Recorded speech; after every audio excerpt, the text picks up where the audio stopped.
what makes me even more proud is the fact that you actually, can you believe this, won the Princess Trust Young Achiever of the Year award for the pride of Britain. Something extraordinary is unfolding inside Buckingham Palace, whispers of power, tears, and an unexpected heir in plain sight. What exactly has Camila seen that left her shaken? The air in those gilded halls feels heavy, charged with secrets and quiet despair. For months, insiders have hinted at an unprecedented decision that would change the monarchy's course forever. But few believed it would come to light during the grand spectacle of Trooping the Colour 2025. Yet here it is. On the brink of Charles's birthday parade, a moment of supposed celebration turned into a seismic shift in royal power. Camila, queen consort, and steadfast companion to the king, has been spotted retreating to private chambers, her composure visibly cracked. Servants speak of muffled sobs behind closed doors, of hastily wiped tears as she re-emerges into the public eye. Speculation spreads like wildfire. What has shaken her so deeply? There are whispers of Catherine, Princess of Wales, being elevated to a position no one expected, whispers that clash painfully against Camilla's own hard-won place in the monarchy. King Charles's birthday parade, typically a showcase of unity and stability, has now become the backdrop for something far more consequential. Every detail of the day, from the carriages to the balcony to the smallest gesture, seems imbued with hidden meaning, an unspoken message to the nation and the world. Courtiers exchange knowing glances, suggesting that even the horses pulling those ornate carriages carry the weight of royal symbolism. And at the heart of it all stands Catherine, poised to step into a light so bright, it threatens to eclipse everyone around her. Why does this year feel so different? Why does it feel final? For centuries, the monarchy has thrived on its ability to conceal conflict beneath layers of pomp and ceremony. But now, the cracks are showing. It is not just about the parade anymore. It is about succession, about the future, about a king's quiet but deliberate choice to reveal the true heir to the public's affection, not just his son, but his daughter-in-law, Catherine. And Camila, who once fought tooth and nail to stand beside Charles, now stands at risk of being swept aside by the unstoppable tide of Catherine's rise. As the grand preparations for the parade begin, the players step into their roles, but one role shines brighter than all others. For centuries, Trooping the Colour symbolizes stability, but this year, it masks a quiet rebellion against tradition. The parade, revered for its unwavering grandeur, was once a fortress of predictability, each year a mirror of the last, a testament to the monarchy's endurance through war, scandal, and change. But beneath the gleaming buttons and polished boots, this year's procession conceals a message of disruption, one that neither the soldiers nor the spectators fully grasp yet. The roots of Trooping the Colour stretch back over 260 years, born from a military ritual meant to ensure soldiers recognized their regimental flags before battle. Over time, it transformed into the monarchy's most dazzling display of unity, a performance designed to assure the public that all was well at the heart of Britain's power. And so, year after year, 1,400 soldiers march in perfect formation. 200 horses carry riders in gleaming helmets. 400 musicians fill the air with triumphant sound as the king's birthday is celebrated, not merely as a date, but as a declaration the monarchy endures. This year, however, those familiar rhythms hide a subtle yet profound shift. For the first time in decades, the monarch does not ride proudly on horseback down the Mall. King Charles, still in the quiet throes of his illness, has chosen to ride in a carriage, echoing the precedent set by his mother, Queen Elizabeth II, when age finally demanded she forego the saddle. But while his decision may appear practical, even sympathetic, it signals something deeper, that change is inevitable, even at the monarchy's highest levels. It whispers of vulnerability where once there was only strength. And then, there is Catherine. As the soldiers file into position and the horses paw the ground, all eyes drift almost unconsciously toward the woman who is breaking more than just protocol. Catherine's presence this year is not merely decorative, it is commanding. She is no longer just the Princess of Wales. She is a force that refuses to be confined to the sidelines. Her planned position during the ceremony and her proximity to the king is deliberate, calculated to send a message. She is not simply a consort in waiting, but a leader in her own right. Camila, ever dutiful, watches with a smile so carefully rehearsed that it almost betrays nothing at all. But those who know her, who have watched her stand beside Charles through storms, No one else could sense the quiet unease that tugs at her composure. She sees what the rest of the world is only beginning to notice. Catherine is rising, and no amount of protocol can slow her ascent. But the symbolism doesn't stop at the parade. The true statement will be made atop the palace balcony, for all the world to see. One small step to the king's right, one giant leap for the future of the monarchy. Why does it matter where Catherine stands? Because in the palace, nothing is accidental, and every gesture speaks louder than words. As the crowd gathered below the grand balcony at Buckingham Palace, their eyes were drawn upward to witness not merely tradition, but a quiet declaration of power. For centuries, the balcony has served as the monarchy's stage, a place where the royal family presents itself in perfect order, silently proclaiming who holds favor, who commands trust, and who stands in the shadows.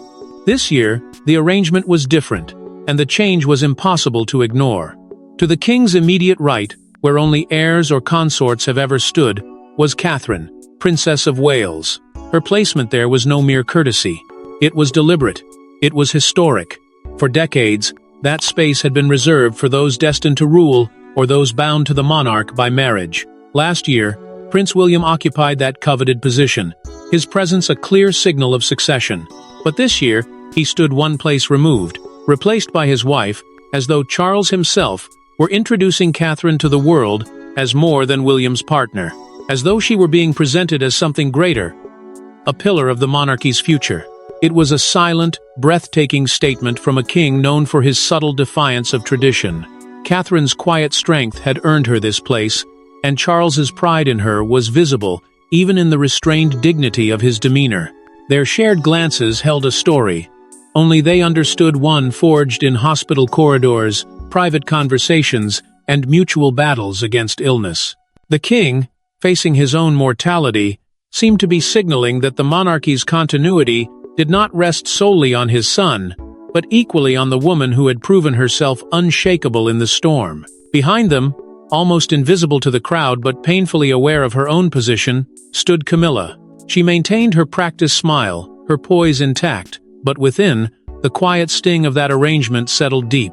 She had once fought for her place at Charles's side, endured public scorn to finally stand where she believed she belonged. And now she found herself a step behind, overshadowed by the younger woman who commanded the public's love and the king's quiet admiration. The balcony that day was not merely a tableau, it was a reckoning, a subtle shift of power, and a reminder that nothing in the palace is permanent. While the world cheers the balcony display, another powerful symbol rolls down the mall, and it leaves Camila unsettled. Some say the carriages merely transport royalty, but for Camila, they carry a hidden message, and perhaps danger. As the parade advanced down the mall, the rhythmic clatter of hooves and the glint of polished wheels disguised a more sinister undercurrent. Every royal event is staged with near-military precision, yet this year, Camila could feel something was amiss. It wasn't simply the spectacle of gilded carriages or the roar of the crowd. It was the choice of who rode where and with whom. That choice, she believed, was anything but innocent. Catherine had been assigned the prestigious glass state coach, a carriage steeped in history, its gleaming windows designed to showcase those inside. Seated with her children, she was framed not just as a mother, but as the future of the monarchy, a beacon of continuity, riding in the most visible position possible. Every inch of the coach's path would be watched, photographed, immortalized. For Camila, who rode beside Charles in the more modest Ascot landau due to the king's fragile health, it was hard to ignore the symbolism. The glass state coach was more than transportation. It was a throne on wheels, a declaration that Catherine was no longer simply a supporting figure, but the beating heart of the monarchy's next chapter. In royal tradition, carriages have always communicated more than hierarchy. They have defined it. The opulent coaches have, for centuries, conveyed not just people but messages about loyalty, power, and favor. The arrangement this year made that message impossible to ignore. Charles's carriage, subdued and practical, nodded to his humanity and vulnerability. Catherine's, meanwhile, spoke of prominence, vitality, and an unspoken readiness to step fully into the light. But what unsettled Camila even more was the choice of horses. Her unease deepened with each clip of their hooves on the stones. Just months before, 4 of the household cavalry's horses had bolted through London in a chaos of flashing hooves and panicked screams. That incident had left both animals and onlookers shaken, and yet here they were again, three of those very same horses harnessed to the ceremonial carriages, as though nothing had happened. Camilla's questions about their readiness had been met with polite deflections from aides, her concerns dismissed as needless worry. But she knew better. In the monarchy, nothing is left to chance, and yet something here felt dangerous, uncontrolled. To the world watching, the carriages carried only grace and grandeur. But to Camila, they carried unspoken truths about who now held the public's affection, about her own diminishing influence, and about how fragile this entire spectacle could become if even one detail slipped out of place. The sound of the wheels on the stones seemed to echo louder than ever, each turn of the carriage a reminder that she was no longer in control of where the monarchy or she was headed. But to understand why these seemingly small details cut so deep, we must journey back through the moments that built Catherine into who she is today. Her ascent wasn't overnight. Every tear, every triumph, every quiet gesture led her here to the right of the king. From the moment Catherine stepped into the royal spotlight, the weight of history seemed determined to test her. Yet, at every turn, she defied expectation, not with grand declarations or fiery ambition, but with a quiet resilience that disarmed even her harshest critics. One of her defining moments came at Queen Elizabeth II's funeral. Under the relentless gaze of the world, Catherine carried herself with an extraordinary calm. Standing in somber black, she guided Prince George and Princess Charlotte with a steady hand, whispering comfort to her children while holding back her own sorrow. In that single afternoon, she became more than a princess. She became a symbol of grace under unimaginable scrutiny, a figure the public began to see not just as William's wife, but as a future monarch in her own right.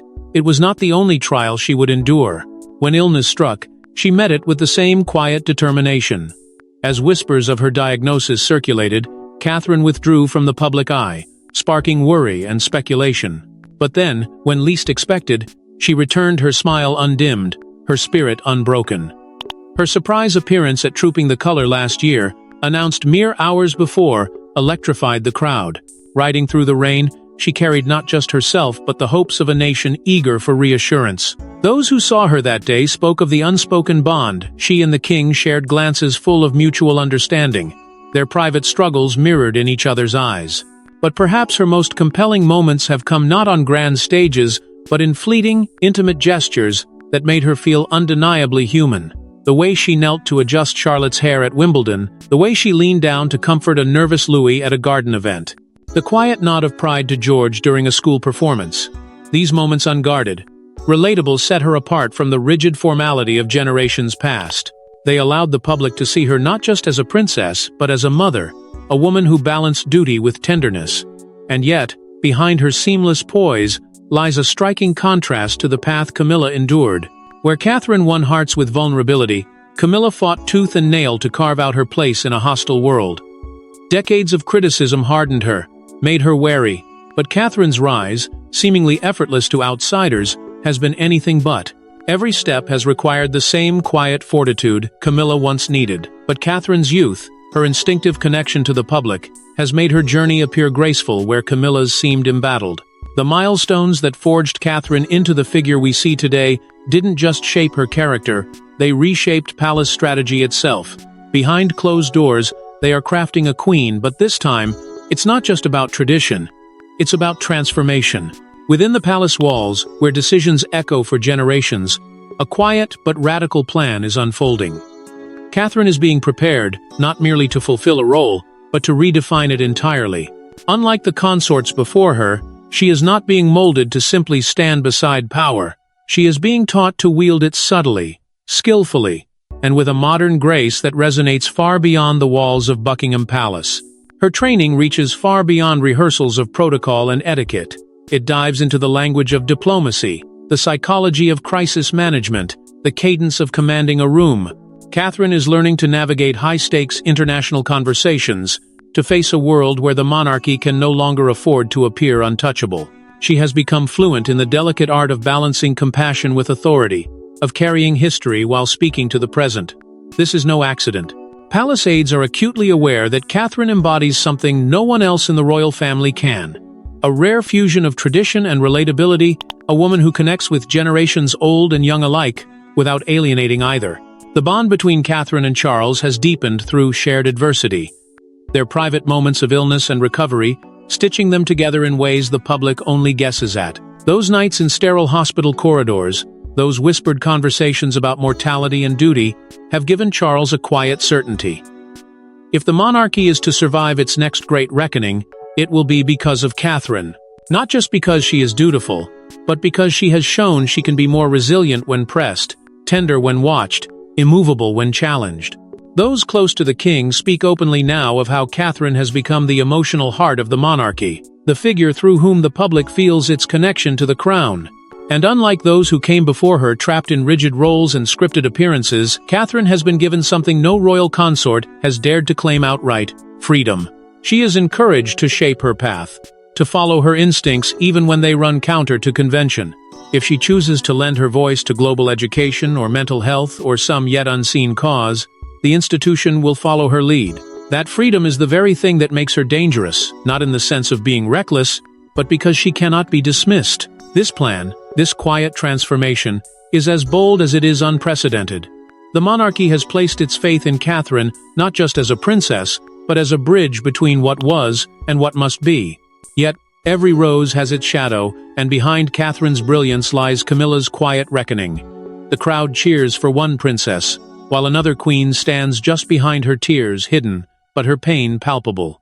In the shadow of Buckingham Palace's balcony, Camilla stands, holding her composure with the same quiet defiance that carried her through decades of scrutiny.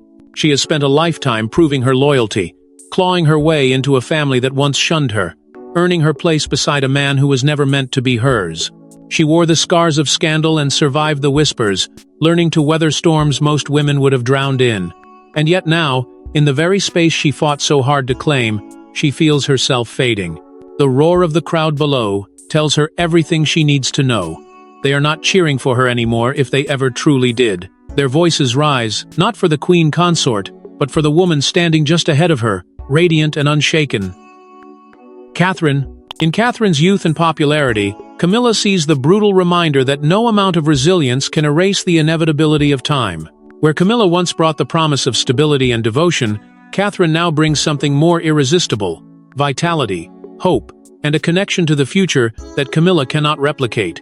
For Camilla, it is not only about being eclipsed in the public's heart, though that sting runs deep. It is about watching decisions she once shaped slip from her grasp. Where she once counseled Charles on every detail of royal life, from carriage assignments to balcony arrangements, she now finds herself on the outside looking in, her suggestions met with polite nods but rarely acted upon. The palace that once relied on her instincts now seems content to sidestep her entirely. Catherine, with her quiet authority, has assumed a role that Camilla believed was hers to keep. The emotional toll becomes harder to hide with each passing moment. As the balcony appearance ends and the family retreats inside, Camilla moves quietly into a private room. Alone now, she lets the weight of the day press down on her. The cheers that still echo in her ears are not hers, they belong to Catherine. Her tears fall silently, a fragile mix of pride in the woman Catherine has become, envy for what she has taken, and mourning for a spotlight that has moved on. Camilla knows she has done her duty, that she has stood by Charles when no one else would, that she helped carry him through battles both public and private. But watching Catherine stand at his right hand, watching the world adore her so effortlessly, is a wound she cannot entirely conceal. And yet, even in her quiet retreat, Camilla couldn't stop thinking about the carriages and what they truly meant. To the world, they're just ornate carriages. To Camilla, they're a cruel confirmation of her worst fear that her time has passed. As the horses trotted proudly down the mall and the carriages gleamed in the sunlight, the spectacle seemed flawless to the cheering crowds. But to Camilla, every detail felt like a dagger. Every turn of the wheels, a silent proclamation that the monarchy no longer revolved around her. Among the many choices made for this day, none spoke louder than the one she could not stop watching: the glass state coach, carrying Catherine and her children, its gilded windows shining like a crown of its own. It was a choice so bold it left no room for misinterpretation. The glass state coach has always been reserved for the most visible and celebrated of royals. To assign it to Catherine was not just a gesture of courtesy, it was deliberate, and Camilla knew it. What stung more was the knowledge that this arrangement was personally approved by Charles himself. Every detail had passed through his hands: which carriage, which horses, which order of procession. Nothing had been left to chance, and nothing left to her. Once, she would have been consulted on every decision, her instincts trusted, her voice respected. Now, she was simply expected to smile and step aside. Even the horses pulled at her nerves, a private source of fear she dared not reveal. Memories of that day in April, when 4 of the household cavalry's horses bolted through London, leaving chaos and blood in their wake, still haunted her. And yet, here they were again, those same horses harnessed to the ceremonial coaches, as if nothing had happened. She had raised her concerns to aides in hushed tones, asking why they risked using animals that had already proven unpredictable. But the answers she received were vague and dismissive. Thin reassurances meant only to quiet her, rather than truly ease her mind. Watching the procession unfold without her input made her feel smaller than she had in years. The carriages that once symbolized her triumph now betrayed her, rolling past like an omen. They carried not just Catherine and her children, but also the message that the balance of power had shifted for good. To Camila, each gleaming wheel seemed to crush another piece of her influence, each snapping a reminder that she was no longer steering anything at all. And yet, as the carriages continued down the mall, the crowd's cheers rising ever higher, she couldn't look away. She understood now that this moment was not merely about the carriages, or even about her own displacement. It was about Catherine's ascendancy. The monarchy had chosen its future, and she could feel the weight of that decision pressing down on her chest. But while Camila mourns her fading role, the monarchy prepares to usher in its future with confidence, and the world watches. This was no ordinary parade. It was a coronation in everything but name, and Catherine wore the crown of public affection. As the final notes of the national anthem faded, and the last carriage disappeared into the gates, it became unmistakable. The future of the monarchy had already arrived. Her presence did more than complete the spectacle. At a time when the House of Windsor felt more fragile than ever, with Charles's health lingering as an unspoken worry, and the family's fractures still healing in the public eye, Catherine's calm, commanding presence stitched the seams back together. To the watching crowds, she was not just a princess, she was a stabilizer, a promise that the institution could endure whatever came next. Charles's quiet faith in her had transformed from a private confidence into a public declaration. Every detail of the day, from her position at his right hand to the gleaming carriage that bore her through the mall, carried his seal of approval. In her, he saw both the continuity of tradition and the courage to modernize it. Together they stood, an alliance not forged by blood, but by shared struggle, and a shared understanding of what the crown must become to survive. If Charles represented the monarchy's endurance, Catherine now embodied its evolution, and it was clear he intended the world to see it. Camila, too, understood what this day meant, even as it stung. She remained a vital figure, her years of steadfast support to Charles impossible to erase. But the thunderous cheers that rose for Catherine were unmistakable. They did not diminish Camilla's value, they merely reframed it. No longer the center of the narrative, she accepted her role in the wings, still essential yet no longer destined to shine in the brightest light. For Camila, it was both a loss and a relief, a recognition that the burden she had carried for decades would soon rest on younger, stronger shoulders. The people's love for Catherine had grown quietly but relentlessly, swelling into something undeniable. She had become more than a royal figure. She was now the monarchy's emotional and symbolic leader. Every wave she offered, every moment she shared with her children, every glance exchanged with the king told a story the public could believe in. To them, she was not just the wife of a future king. She was already their queen in spirit. Trooping the Color 2025 would be remembered not simply as a pageant, but as the turning point when the monarchy's future was made plain. The day the baton was passed, if not officially, then undeniably. And so, the carriages roll on, carrying not just royals, but the weight of history, the echoes of yesterday, and the promise of tomorrow. Thanks for watching. Don't forget to like and subscribe, and we will see you in the next one.